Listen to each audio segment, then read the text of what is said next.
Hi everyone, Teresa Aker here from Success Diaries with Teresa Aker. It's my privilege today to introduce you to Eric Evans. How you doing, Eric? I'm doing good, Teresa. How you doing? I'm great. Eric is a dot bus inspector at New York State Department of Transportation, and he studied at automotive and diesel technology at TST Boses. So we're going to come back to you, Eric, because you're going to tell us your story, and I'm very privileged that you're going to share that with us today. Okay, so start at the beginning. Okay. I grew up in a small town. I was part of a low to middle class family. I didn't have a whole lot of things when I was growing up, which encouraged me in the long run to work hard, to follow my dreams, and do the best way I could without a lot of money. It's basically my story. I basically started out and I learned from a lot of people in the trade that I was in for many years of 30 years as a vehicle mechanic.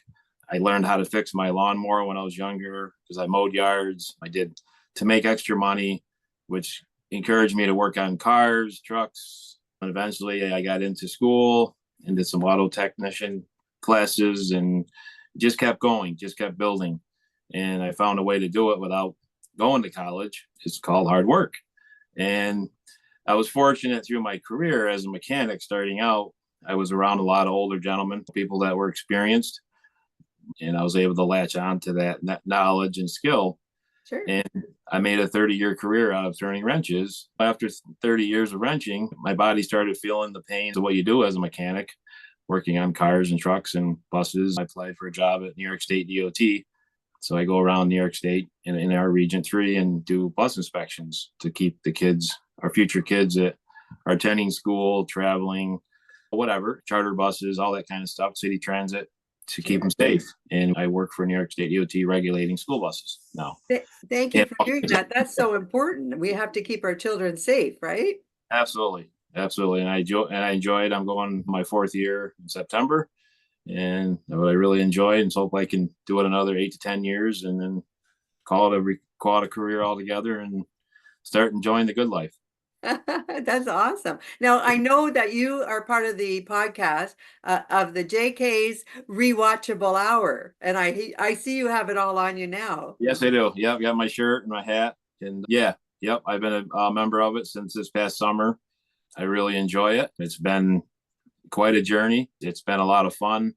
There's been some tears, there's been some crying, there's been some laughter, there's been all kinds of different things that I've never experienced in my life until I was able to get on the show and share some of my experiences. And we all do that on the show. And that's what makes it so unique. And that's why it's called Not Your Average Podcast. Yeah, exactly. And I've met most of you, but you're all just a warm, wonderful group of people.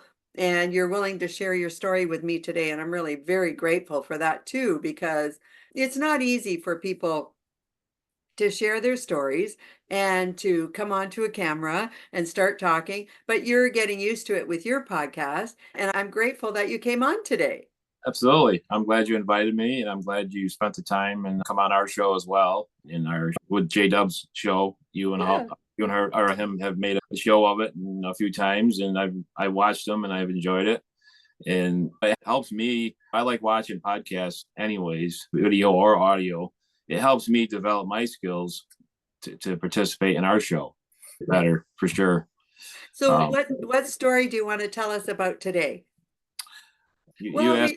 you said you had some interesting stories on the podcast. So can we talk about any of those stories that you brought forward or that you can tell us about your experiences, anything like that? I actually just did a recent one basically about my life, Yep. quite frankly. Without getting into it, I basically had a lot of hardship growing up in life. Care to Fortunately, share that with us, Eric? yeah, sure, sure. I can tell. Success Diaries is about overcoming adversity. And if you're up to sharing it, we'd certainly like to hear about it. Sure. I was basically I grew up, like you said earlier. I grew up as a young kid, and with I was a middle child. I had an older sister and a younger brother, and we lived together for a long time. And unfortunately, my mom and my parents struggled with mental illness through our childhood. And what led into that was basically my parents put a wedge between us kids. I played hockey for about 8 years. I was very pretty good at it. And my brother tried to play, my sister tried to play, and my mom would always constantly basically say that you shouldn't be playing. Or my dad's, I spent a lot of time with my dad, and because I played hockey, and that he's always there driving me to play sports. And she never looked at it that way. She didn't look at the positive of what I was doing. She looked at it as a negative, that I was spending too much time with my dad, and my sister and brother were home doing nothing with her. So it's a very strange thing. So then when I would come in from a game or whatever, instead of saying great job on the rink or great win or great victory or what have you, as a parent, would be pretty proud of their kids being in the newspapers, playing games and going to playoffs and championships. I didn't get that. I got a big argument with my parents, and my mom would go crazy, would lose it, and the house would be destroyed. And here I am up in my room crying to death and not understanding what's going on. So that went on for quite a few years through my career.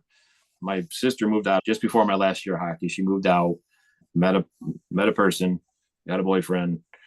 Next thing you know, she's having a child. She has a child this a year later. Just about 11 months after she had her child, he was coming up to his first birthday, and she was tragically killed in a house fire along with her baby, my nephew. Her husband, or her boyfriend at the time, he survived. There's a little more to the story. He didn't really focus on getting his family out of the house. He went and called the fire department down the road, and there was a little mix up of her getting her child out of the house, and she went back in, and she thought she had her child in her hands in a bunch of blankets, because it happened at 1 o'clock in the morning in the winter. It happened on February 28th. So she gets all the way out of the house, and she thought she had her son, and she didn't have her son in her hands. And she goes back in the house to get her son, and her boyfriend goes to the next door neighbor to call the fire department. She never made it back out of the house. Oh, Eric, I'm so very sorry to hear that. Yeah. So it's very sad. And what led my sister to leave the house at 18 years old was she basically, in my opinion, was tired of living in that environment and having parents that had a mental illness issue, which it's very tough. There's times that it comes in my mind just driving on the road with the family, and I'll just start talking about it. And it won't go away.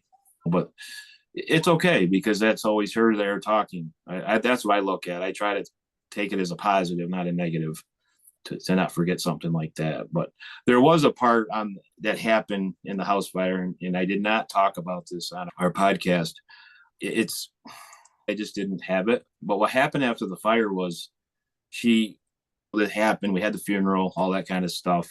And about a month later or so, the sheriffs came to our house and said that we have some things going on with your daughter and your nephew's death. And they're like, what's going on? How can it get any worse? And I remember I just got home from school when this happened. And they said, unfortunately, when we identified your grandson, it wasn't a grandson. It was a rabbit. It was not the actual body. So the coroner messed up. They didn't identify the baby's body. So the part I didn't mention on the podcast last night was that about 4 weeks later, they were up cleaning the fire site, her boyfriend and her father.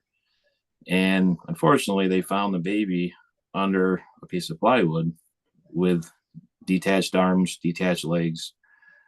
So that poor kid, that 11-month-old kid that never had a birthday, was underneath that fire scene for that amount of time after it happened. And that's the part I didn't mention last night, which your podcast is a little different. It's a little more personal maybe than what we always get into at times. And I just feel I didn't really want to share that with the group that way. I talked about a lot of things, but I figured there's other times and other places. It doesn't matter as long as it's out there and gets heard. But yeah, that was very sad. So we lived the funeral, and then we have to relive it again. And after that, honestly, our family was just torn in all different directions. I tried to make good with the best I could with my mom, but she was just totally blacked out, which is understandable, very understandable. But I was 14, 15, 16 years old, 17 years old, and I didn't understand it all. So I tried to make right with my mom, and because we really never were on the same page again. It really never, I didn't know where I was in the family. Yeah. So in school, it was a junior, I think, 11th grade. In school, I made a little flower basket, candy basket, whatever, and for Mother's Day. And I thought it'd be something nice to give her. and I took it home. It was actually my senior year. I'm sorry. It was 92 because I graduated in 93. So I took it to her Mother's Day, come home. Here's a happy Mother's Day, Mom, and this and that. And she looked at me and really funny with eyes that I'll never forget. And she says, "How dare you give me a Mother's Day gift? You're the one that actually killed my son or my daughter and my nephew." And I looked at her and she threw it right at me. And it was saying that very evil voice. And I had a friend with me. And he's like, he didn't know what to say. And I was just heartbroken. And I've never forgot it. It's been 35 years and I've never forgot it. And, that's my story growing up as a late teenager. And when that happened, I was on a mission to do something different, to get out of there. As soon as I graduated high school, I worked and worked. I bought a truck, spent all my money.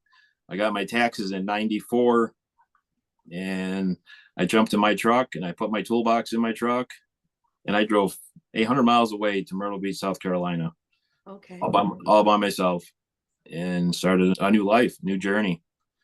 I'll tell you, Teresa, when I was on the way down there was many times that it was going to be over. I was just so, it's just picture yourself at 19 years old with $500 in your pocket. Yeah. And that's it. I challenge a lot of people. And I look back at it and it was not a smart thing, but I didn't have anything else. I didn't have family. I didn't have people that loved me. There was nothing there to live for. So I'm like, and I used to go to, why I picked Myrtle Beach was I used to go to Myrtle Beach on a couple trips with some friends of mine. And that's how I started. That's why I ended up going to Myrtle Beach because that was where I really knew. It was way away and it was an area I liked.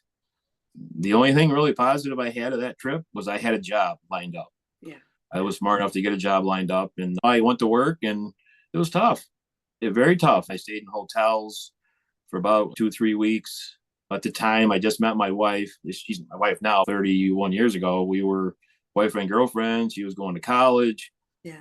But I'm like, if you want to come to Myrtle Beach, be with me, you can. If you don't, I understand. We'll be friends and whatever happens. And she's, nope, I'm going to drop out of college and come pick me up in a few weeks.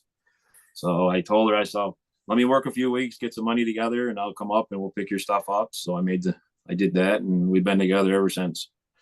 And that's really my story, young life of my story. And it goes on. And eventually we struggled down there. It was not easy. We lived in hotels. Then we lived in a mobile home park. Yeah. We had to build our whole life, everything. We didn't have nothing. I remember living in our house, a little small mobile home, and we had nothing. We had a TV. That was it. No furniture. We didn't have a bed. We had to get a bed at the secondhand store so we could sleep on something to sleep on. Yeah. But we built it from the ground up, and say 31 years later, we now have 2 kids. We're moving back. We live back in New York now. We've been here since 98. Okay. We were in Myrtle Beach from 94 to 98, and then we decided to come back to New York because my dad was not feeling well. A lot of health issues and things like that. But since all that, my dad has passed on, and my mom passed on. We're just living life, enjoying life, working hard, trying to grow our kids up the right ways and things like that. The only real hardship we've had besides having our kids and our parents being gone, and my wife's parents have been gone, and we have no grandparents or things like that. But my wife and daughter was involved and her mother was involved in a very bad car accident when my daughter was 3 months old. We almost lost her, and they were rear-ended, and a car was doing 70 miles an hour and rear-ended my wife. And my daughter Megan there, she was thrown into the windshield, and she was 3 months old. She's the size of a football. Oh my God. Just born, and she had major head trauma and things like that. But some good doctors and good hospitals, with myself working with her, my wife working with her constantly. We finally got her to talk, to say one word. But to see her now, she's grown up. She's 21 years old and positive ever, and very warming person. Just a good hard worker. She cares about life. She cares about people. But to see her grow like she's done, it's unbelievable. How that all happened. And my son as well, he's doing great. He's 24 years old, and he unfortunately didn't get a chance to play hockey like I did as a youngster. I was actually in line to sign him up for hockey the day that my daughter and my wife and her mother was in the car accident. And I was about ready to sign him up for hockey. And one of my former coaches that I haven't seen in many years yelled my name and says, because they call me Double E in hockey. That was my nickname. Oh, okay. He seen me in the distance and he's, is that you? And I'm like, yeah, it is, coach. He said, you signing your boy up for hockey? And I'm like, yeah, I am. And he says, if you're gonna be the coach. And then I got a phone call from the New York State Troopers. And then that's when I found out. My son's like, what's the matter, Dad? What are we doing? I want to sign up. I said, we can't. And I explained to him, and he was 3 going on 4 years old at the time. And so he never got a chance to do any hockey or anything like that because everything was basically put on hold. And it's unfortunate, but he understands, and you can't turn it back. He understands what happened, and we've explained that to him. Yeah. It's a lot in a little bit of time. Can I ask you during that time, Eric, so I know you went through some tremendous grief and some very hardships, and I understand that. And thank you first for sharing that story with us, because a lot of people go through that and they just, okay, I just got to keep going forward. And as you said, there's some very scary times. So were you able to get any counseling during that time? No, I did. At one time, I went to a counseling session. I remember my parents, when my sister and my nephew passed away, I remember going one time, Okay. and that was it. I don't remember going any other time. I actually, believe it or not, I went to school the next day. And I can understand that, because that during those times, I think we did do those things. We just had to just get past it. I know you have a family today and you have a great career and you've done amazingly well for yourself. So I want you to know, good for you. You should be very proud of that, because you've done extremely well over the circumstances and without any real guidance. You realized, okay, I've got to turn my life. I've got to make sure I do the right things. You got yourself a job and your wonderful wife. How wonderful is that? And then you have children that are, your family is tight together. And I'm sure as a father and a husband, and because of what you've gone through, you are more of a family orientated person, I would think. I keep my circle small, if you want to say. Yeah. I'm not really that big of a family man outside of our family. I attend things, I do things, but I'm not like on the phone every day with my aunts or uncles or brother. Sure. I just always have been that way. I've always liked my privacy. I just like to stay on course. I like to keep Yeah. I always use that as being a goalie for so many years. You're always Yeah. taught you have to go on to the next goal. You can't worry about what happened. Just forget it and focus on the game. And You know, keep going. Yeah, I understand that. Now, yeah, Eric, if I asked you, let's say there's some young people out there going through pretty much what you went through. Do you have any kind of advice or thoughts that might help them and to learn from your experience? sure. I'm 51 years old now, but when I was 19 years old, really think about it. Reach out to people. Don't be afraid to talk to people. Don't get into a shell, because nowadays there's a lot of people out there that can help you do things a little different. What I was talking about earlier, that's not the smartest thing to do. Really, it shouldn't have come to that, is the sad part. But yes, definitely reach out to people that's been through it, or whoever. If it's a friend at work, if it's a family member, if it's whoever, a counselor, somebody to talk to and say, I'm having these problems. Go on a podcast, get a hold of somebody. We have technology, use it. We didn't have this back then. If I had this back then, I probably wouldn't be talking about any of this. It would have been totally different, because I would have gotten my mind a little bit different. Somebody would have maybe steered me in a different direction. That's what I hope people will take from this, and to understand, and just, you're not alone. Don't feel you're alone. Don't put yourself in a closet and forget about the world. The person I went to work for was a family run operation. Basically, it was a tight knit family shop that believed in family, but they also believed in hard work. And by doing that, it set values into me, is saying, you got to wake up in the morning, go to work, don't make excuses, and work hard. Yeah. And if you keep your mind on that and you focus, you can save money, and that gives you opportunities later on down the road. And I've always lived and died by this saying. Some people, it's opinionated, but you are what you consume, and live within your means, and how hard are you willing to work for something? Those three things that I've lived, and I learned those first two things from the guy that I worked for that was very successful in life. And he's now passed on since I've worked there and wanted to see me succeed. And I was gonna be a successor of his company when I worked there. He was trying to mold me into that. And then when I told him I was gonna leave, he was heartbroken. He really was. I worked for him almost 5 years and I did a lot of things to help his company. And it is what it is. Everything happens for a reason. And here I am. There are the things that I would, if somebody was listening and was looking for advice or whatever. And I've told people, a lot of people that, those three things. And I've told both of our kids that. And they look at that. And it's not that you can't have a life and enjoy life, but you be accountable for yourself and understand what you consume is what your problem is. And if you consume a bunch of, you know what I'm talking about, trouble and whatever, you choose the right friends and hang around the right people. Because if you don't, it's going to cost you. And I always told him, I never come across as a mean father, but I always told him, I says, if you get out there and you do things that you're not supposed to be doing, it's your problem, not mine. Because you consumed it, not me. So That's great advice, Eric. That's really great advice. That's yeah. it. And if you live within your means, and you are what you consume, period. It's money and it's life. It really is. And it teaches you to be responsible, to wake up, put your clothes on, go to work, mind your business, and make a living. Thank you again for sharing your story. If somebody wanted to reach out to you, Eric, what's the best place to get you?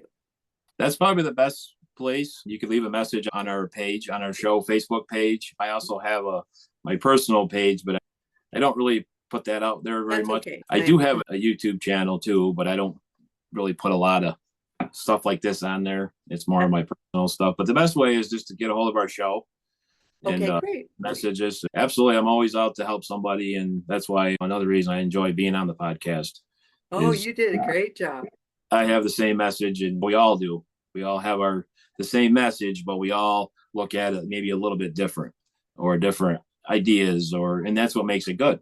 If we were all the same, it wouldn't be really that fun. That's what makes the conversation. But yeah, reach out to the show at any time, and we definitely encourage people to subscribe to our channel, Rewatchable Hour channel, and enjoy some of our content. I'm going to make sure all of that information's on here too, Eric, so everybody can follow you. Thank you for Eric, would you come back and see us again another time? Absolutely.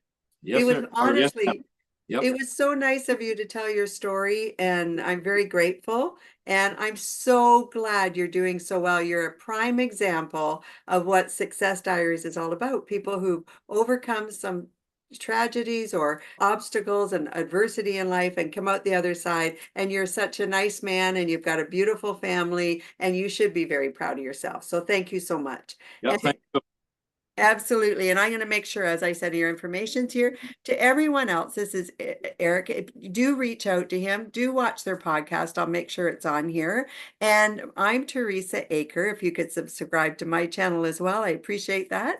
I hope you're all having a great day, and I look forward to talking to you all very soon. Bye-bye now.